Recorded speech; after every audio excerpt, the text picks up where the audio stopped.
Well, I mean, I think the thing that I would really like to contribute to this conversation is the idea of um, just centering around the people of Palestine, because I hear uh, these ideas of decolonization being talked about, and people using decolonization as a metaphor.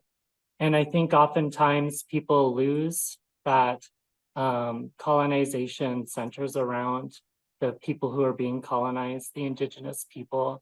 And that is one of the more beautiful aspects of the things that I've seen here.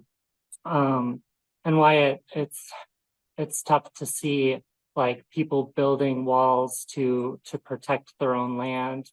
People like they protect their land from the settlers because a common tactic is for them to uproot thousands of years old olive trees, plant them in the settlements, and then claim that these olive trees are indigenous to the land of the settlers rather than to them. So I mean, it's a kind of warfare that like delves into the symbolism of the land and encroaches on people's love for it as well. Every single farmer that I've talked to speaks very passionately about how their entire livelihood is attached to the land. And I don't mean that in the sense of they need the land in order to gain capital, but they have a genuine love for the land. There were three instances where we got to be a protective presence and walk with the farmers to land that is being it's a zone of harassment, right? If you enter into it, then it's likely that they'll come and intimidate you, much like what happened last Sunday. That was actually one of the moments. And before we were attacked, we were talking and accompanying this woman who had spent her like whole life on the farm. She had been working it for 50 years. Some of the plants there she had planted when she was 15 years old.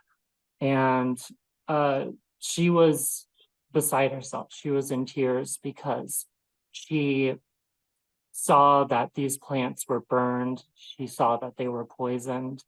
And like all of this, like her entire life taken and destroyed in the matter of a couple of months. So yeah, and we actually just came back from accompanying another farmer, just kind of checking it out to see like what kind of damage was there. And he said that his mental health is tied to the farm. He loves being out there so much that he becomes depressed when he's not able to be with his olive trees. Like he loves the smell, he loves tending to them. And it just really speaks to how effective the propaganda machine that is Israel at twisting a narrative to make all of these people training to be in the Israeli military to see the Palestinians as murderous.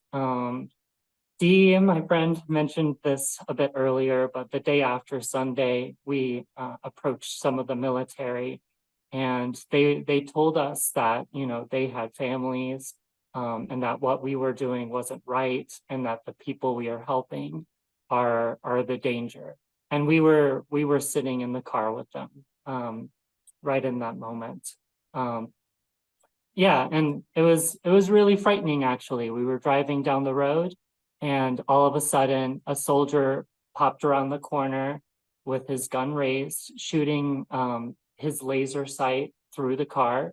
And it's it's frightening how fast they are at escalating to the point of, as we saw last Sunday, seeing a Palestinian and immediately jumping out of a car and shooting at them.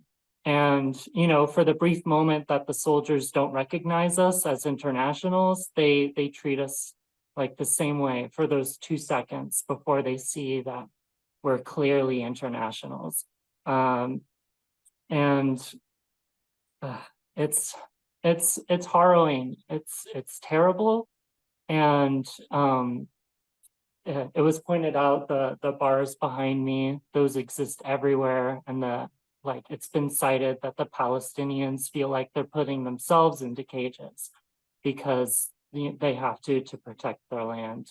We just visited a school, and at this school, they throw tear gas in the school. They throw sound grenades in the school, and there's a large fence circling it, and then within the building itself, there are big metal grates like covering the hallways that share an outdoor space as well. And the kids are just kids. Like some of them, they use Microsoft Teams to like go to school online sometimes. And I asked them about, do they like Teams more or do they like going to school more? And they were smiling and having arguments about their experiences. So like